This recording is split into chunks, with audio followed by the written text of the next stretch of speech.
Good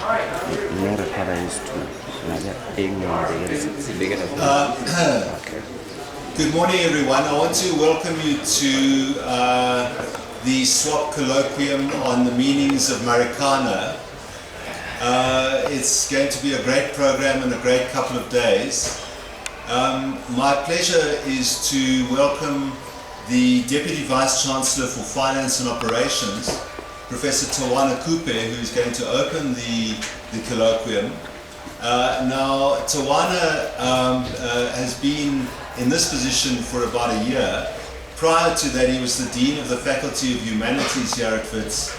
And over his period of tenure in the faculty, he turned it into the most vibrant, intellectually and culturally, the most vibrant Faculty of Humanities in the country, and the leading Faculty of Humanities actually. So he's really been a great force for change and for intellectual work at the university, and he's also been a great friend of SWOP over this time. So it's a real pleasure to welcome him, and can we just have a round of applause for Tawana?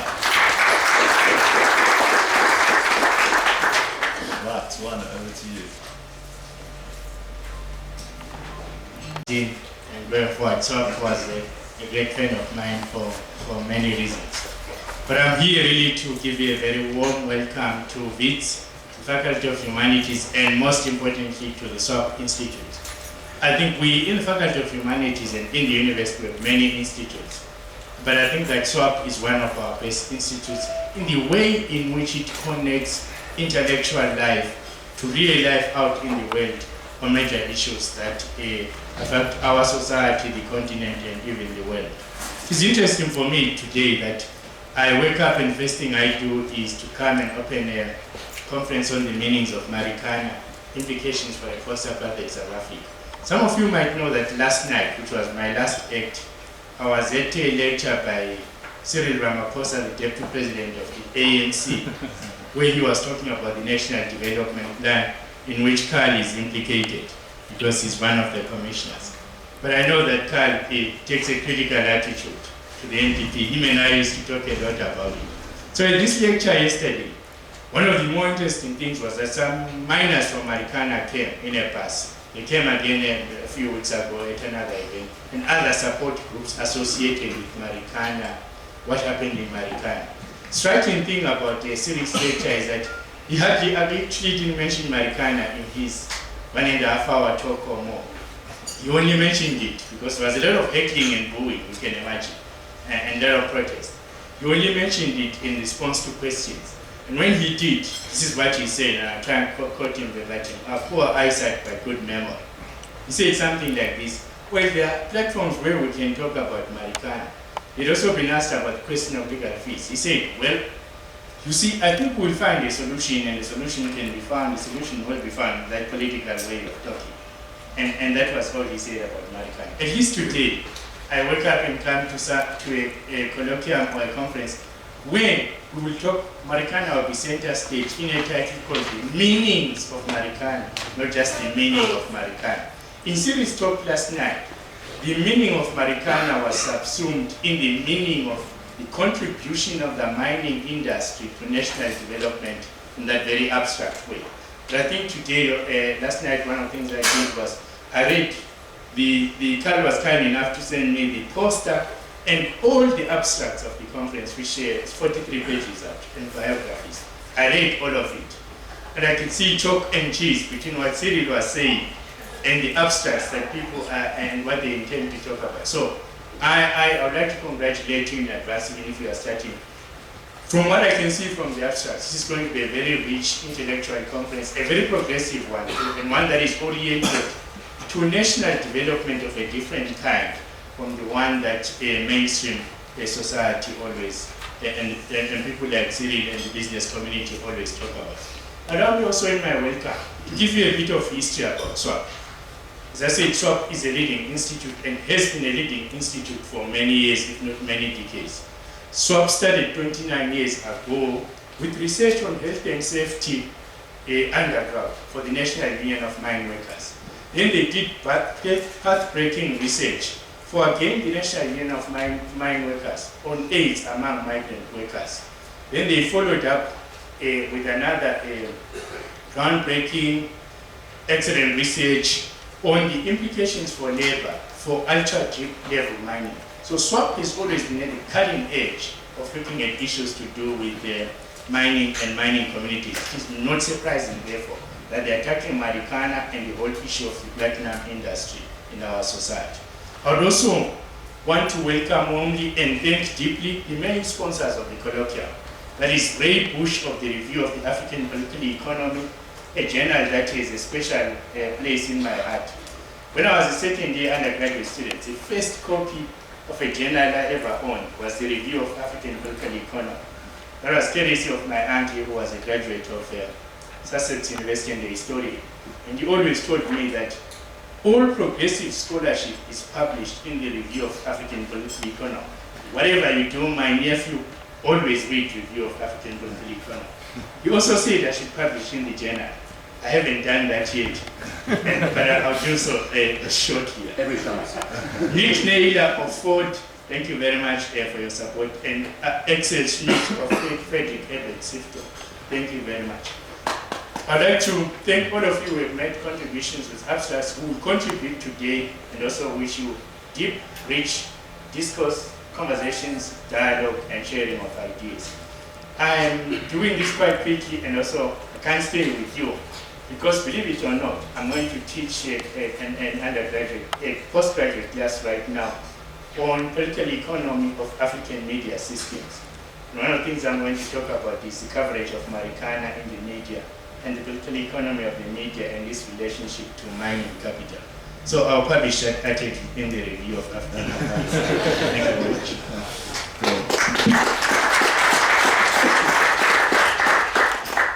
Thank you very much, Tawana, for that opening. And then we close with a panel looking at the broader implications of Marikana. Now, the cherry on top of the colloquium is what happens tonight, the movie, The Making of Marikana, and we are really excited and honoured to have the first viewing of Riyad Desai's movie, The Making of Marikana. It's still a work in progress, so you could call this the world pre-premiere for the movie, and I think it's going to be an absolutely fascinating viewing as well as discussion. And I must stress that it's a private viewing. It's not open to the public. It's open to, or rather, it's restricted to all of those who've registered for the conference and will be able to attend later together with a finger supper. So that's the structure of the program that we're going to work through over the next 2 days. I do want to say just about SWOP that this colloquium is focused on the meanings of Marikana. SWOP's research into mining, its current research, our current research into mining, did not start with Marikana. It's been something that we've been working on over the last 3 or 4 years, developing a research program looking at the contrasts between the declining gold mining sector, which rose to prominence under apartheid, and the new platinum mining sector, the rising post-apartheid platinum boom. And in that program, you will have noticed that in the program for this colloquium, we say nothing about the environment.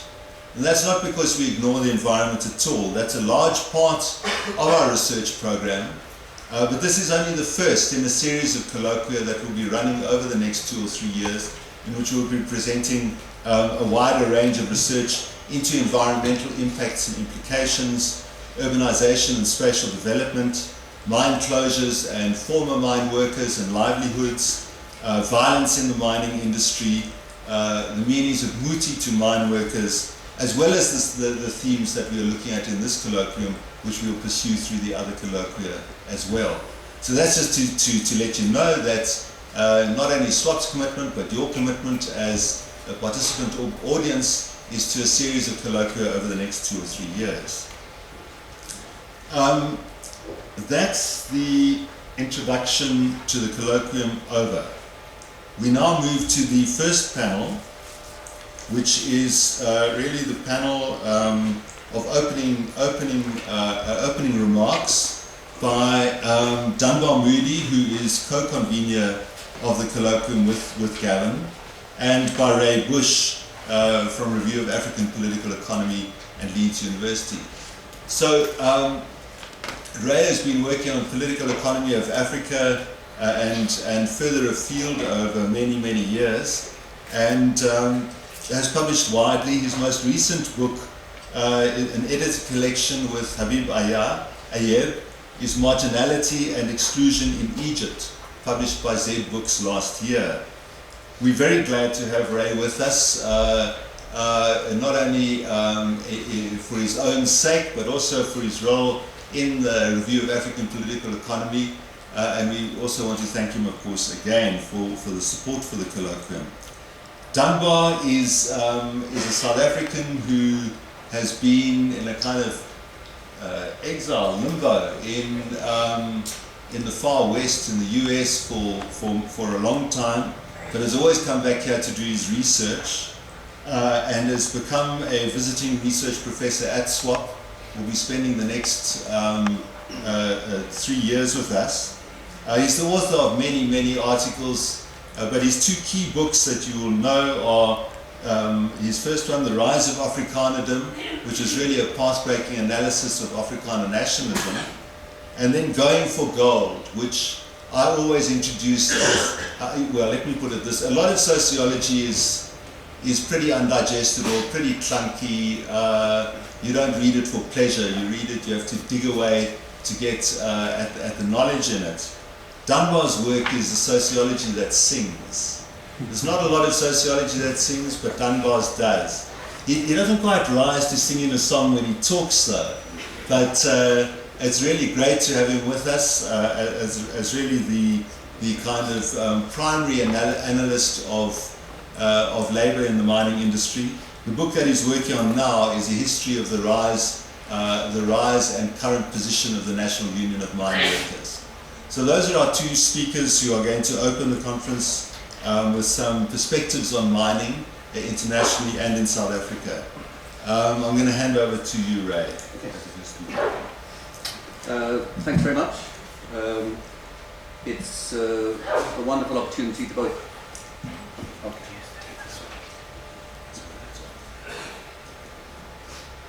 Thanks very much for the opportunity to say a few words, not only about, is this working?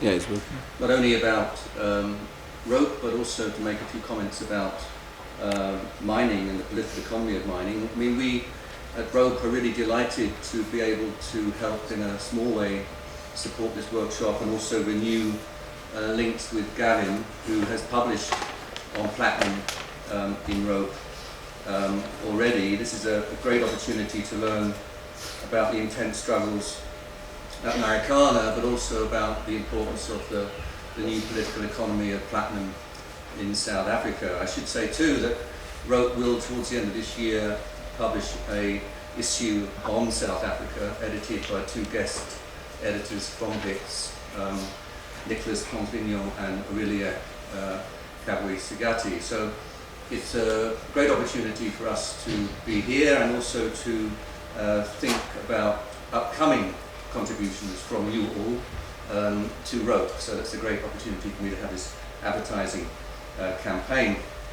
We have published 3 issues on resources and mining since the early 90s, and I think it would be fair to say that much of the consequences of extractives and development in Africa that we've explored have been negative. I mean, here in South Africa, amongst other things, where mining has led to capitalist development and constructed a particular and distinctive pattern of industrialization with minerals energy complex, it's also shaped and been shaped by a kind of regional dynamics of labour migration, uneven integration, but also the anomaly of some of the highest global wealth disparities. Some of the highest global wealth disparities here in South Africa and also in neighbouring mineral-rich Botswana.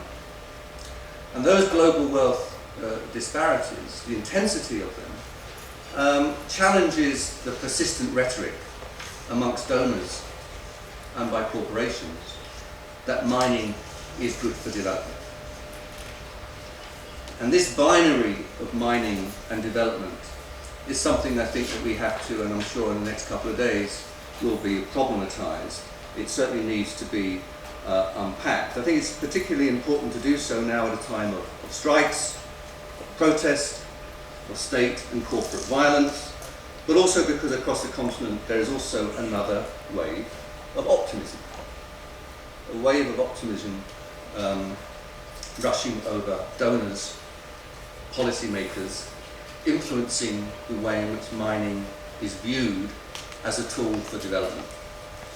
And that new optimism is spread not only by Western international financial institutions like the Bank and the Fund, but also by African, Pan-African institutions themselves, like the Economic Commission for Africa, for example. The ECA has spoken about Africa's awakening, the need to unleash Africa's potential as a pole of global growth. And the evidence to sustain that rhetoric is the optimism rooted around the role of extractives, of mineral wealth and development. And the evidence is drawn from that tremendous period of so-called economic growth between 2002 and 2008, of an average growth in sub-Saharan Africa of more than 5%. These statements about optimism, about mining and development through mining as an opportunity, is now set in the context of a post-2008 slump. It's set in the context of financialization, it's set in the context of delisting of mining companies from Africa to Europe, with reduced local state controls, and of course the demands for enhanced shareholder value as returns to African states and communities affected by mining fall. Moreover, donors and policymakers stress that Africa's awakening, although I'm really not quite sure what it's an awakening from, is a failure to understand that still more than 80% of the continent's exports come from hydrocarbons and from agricultural products, which raises the obvious issue of the failure of diversification, the failures of local beneficiation. Now, South Africa may be alone in sub-Saharan Africa in the way that extractives can and have been promoted in terms of an extensive industrial strategy. But South Africa is not immune from broader processes of transformation in the extractive sector and the policy debate about how to manage it. And one of the most significant of these is the way that commodity booms and subsequent slumps have generated resource nationalism. Extractives generate, we know, super profits. Mining companies perhaps have superpowers. Companies famously bemoan their condition, but they're never shy to celebrate their success.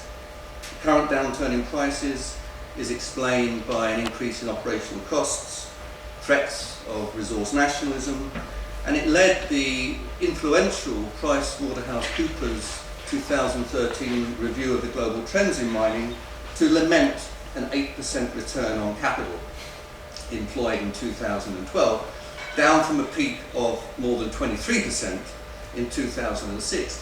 But the calculation they don't publicise is that if you look at the average return between 2002 and 2012, it's almost 15%. Net profits rose for 80% of the world mining industry by 64% between 2005 and 2006. That actually translates into an increase of 1,423% compared with the 2002 levels, a return of equity of 33%. Now, the boom in mining, the difficulties that African governments have had in limiting corporate power was the context for, I think, still a somewhat unpublicised African Union intervention in the mining and minerals debate. And this is an intervention which has led to ratification of something called the African Mining Vision 2050, which was ratified by ministers in 2009. And quickly I just want to say a few words about this before summing up. Now, this African mining vision has set a pan-African agenda. A pan-African agenda that calls for a collective response to mining, a collective response to transnational corporate extortion, and it also offers, and I think this is absolutely important, it offers a very strong critique of the history of resource extraction in Africa. The mining vision critiques the old grandiose plans of what they see as the mining box of unsustainable capital-intensive mining projects, and also the over-dependence upon foreign capital. What it doesn't ask, and of course there are many ways in which we can critique the mining vision, what it doesn't ask are questions about how states can retain earnings from national mining companies.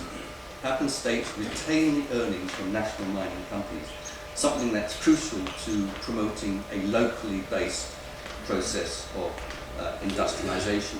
But interestingly, last month in Lusaka, at the African Initiative of Mining, Environment and Society, AIMS, they promoted a further round of discussions with the Union around how the vision can be implemented. And the African Union itself has established a mining development centre to try and promote and implement the mining vision. A vision that wants to interrogate the relationships between states and companies, and between states, companies and communities impacted by mining. And it seems to me that this is an important, it's very easy to scoff at Pan-Africanist institutional initiatives, but it also provides a very interesting potential framework, arena within which bargains can be explored. And probably an indication of just how significant that vision is was the way in which the West and mining companies themselves have responded to it. And they've responded to it in a thoroughly, I think, scurrilous way. The EU and mining houses have rejected legally binding codes of free, prior and informed consent regarding extractives. The EU, with its support through the Raw Materials Initiative of 2008, effectively securitizes access to resources for them to promote the sound functioning of the European Union's economy. And the Perth Commonwealth Ministers' Declaration, just 2011, has promoted something called the Commonwealth Mining Network, something that avoids any talk about local access, local control of resources, the possibilities for local beneficiation, and instead talks again about the maximization of private sector involvement in mineral exploration, focusing on trade, investment and opportunities for private capital. Now, mining companies are weathering what they see to be a storm of opposition after the mining boom of 2007, which they described as the sector saying it never gets better than this. Companies are on the offensive. PricewaterhouseCoopers, its voice piece, has basically said, to quote them, being tough with mining companies might look good to stakeholders at home in the short run, but government should consider a broader view of a return for natural resource development. Mining activities provide jobs, direct and indirect payroll taxes and so on. But just what kind of jobs are generated, what happens to labour, is an important dimension and will be discussed here in the next 2 days, namely the role of labour mobilisation, forms of organisation, new trades unions organisation, issues of labour hire and labour process, and different types of security and informalisation. And linked to some of these labour issues will also be the continuing transformation of rural South Africa. To take on the point that was made, I think very importantly, the continuing transformation of rural South Africa connected in different ways to the mining sector. Thank you.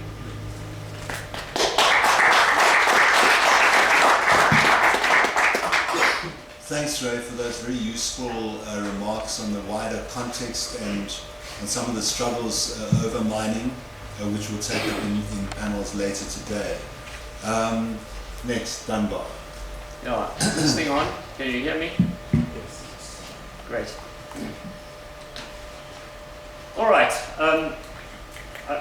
I wanted to move from the African context more specifically to South Africa and particularly to platinum, and talk a little bit first of all about SWOP's involvement with platinum, because this is the conference about the meanings of Marikana, but SWOP's been involved in platinum mining for a good while, and Marikana is an outcome that I think a lot of the work that SWOP has been doing means that it was not a big surprise.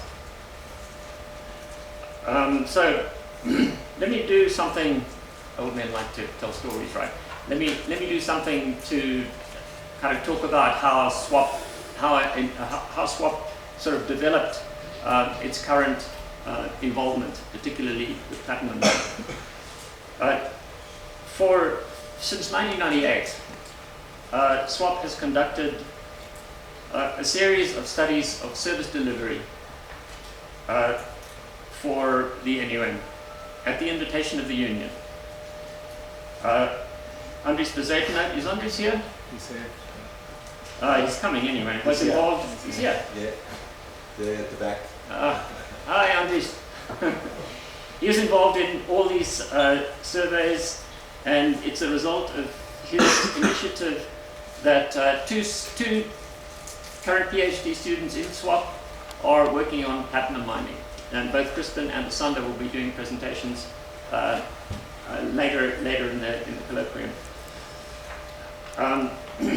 Meanwhile, when I came here as a visiting professor to SWOP in 2011, Andries and Sekele Buhlungu took me on a little trippy to Welkom to see what was happening with gold mining, which is the area that I've been working on now for, well, I started my research in Welkom in 1975.